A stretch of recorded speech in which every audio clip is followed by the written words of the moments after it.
Hey everybody, hope you guys are having a good day and welcome back here to another edition of Intuitive Angling. Today we're going to ask the question, why are fluke videos so popular on YouTube? Because man, it's like some of my most popular videos have been fluke videos, and I see a lot of fluke videos other YouTubers do, and they are super popular. We're going to dig into that a little bit. I'm going to give you guys sort of my theory on that. I think you guys might find it interesting. Real quick before we get started here, guys, just a couple quick housekeeping tips. Just want to remind you guys, if you're interested in any flukes we're talking about today, or any tackle or rod and reels, or just anything to do with fishing, please check out Baitworks here in Springfield, Missouri. I'll put the link in the description, and if you use that link, it's a really good way to help the channel out here. Also, you can get your block of old school jigs there at Baitworks. I'll put the link in the description. Getting close to really good jig season here, coming up in about another 3 weeks here. Okay guys, let's get into this fluke.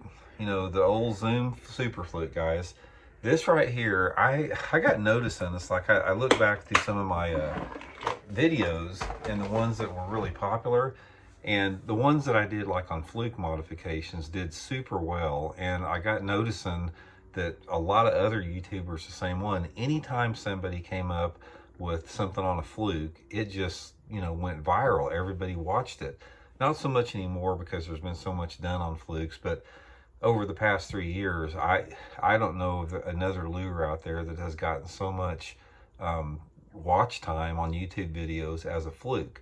So I want to talk about that a little bit. First of all, the fluke is undoubtedly a great bait. I mean, this thing has been in the bass catcher forever, but I'm not sure why it has gained the attention of a lot of people like it has, because it's sort of like a specialty bait a little bit. It's situational.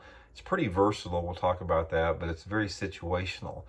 One of the things that you'll notice about a fluke, there's a lot. First of all, let's talk about the ways of fish, and then I'll tell you one of the sort of like the drawback of it.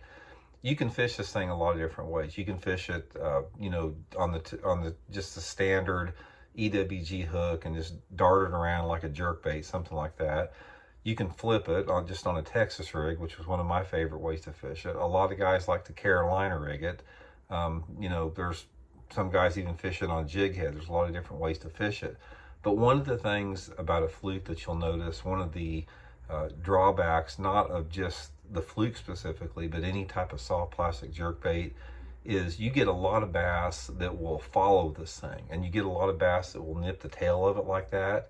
And I have found that on a fluke style bait, not just the Zoom Super Fluke, but any soft plastic jerk bait in general, your bite to land ratio is not real good on the thing. Now, we've talked about some of the stuff. I've done videos in the past before about how to help increase your bite ratio by putting, you know, treble hook trailers on it and hooking it with an open hook. I've got a bunch of good fluke videos you guys can check out. But ultimately, bass have got to be sort of in the right mood and the right personality to actually eat this thing without actually seeing it. I can't count how many, let's put it this way. I bet over the past 30 years of me, or 25 years of me fishing a Zoom Super Fluke, if I've had 1,000 bass actually show interest in this bait, I probably only have gotten, you know, probably 300 out of that 1,000 bass that I saw actually coming after the bait, or they'd grab it by the tail. Probably 300 out of 1,000 actually ate the bait where I could catch them. That's sort of typical with this lure category, though. It's just the fact that, you know, it's darts all over the place, and sometimes bass are hesitant of it. Like I said, one of my favorite ways to fish a fluke is just flipping it like the Texas rig. I flip it just like a creature bait. Any place that you would flip a bait, you know, laydowns, you know, bushes, docks, that type of stuff is real good. And also, like I said, you know, fluke has been a great Carolina rig bait forever. But the question remains, it's like, why is this thing so popular? Because it's like, if you list the greatest lures of all time, you know, a fluke, I guess it could probably be in the top 10.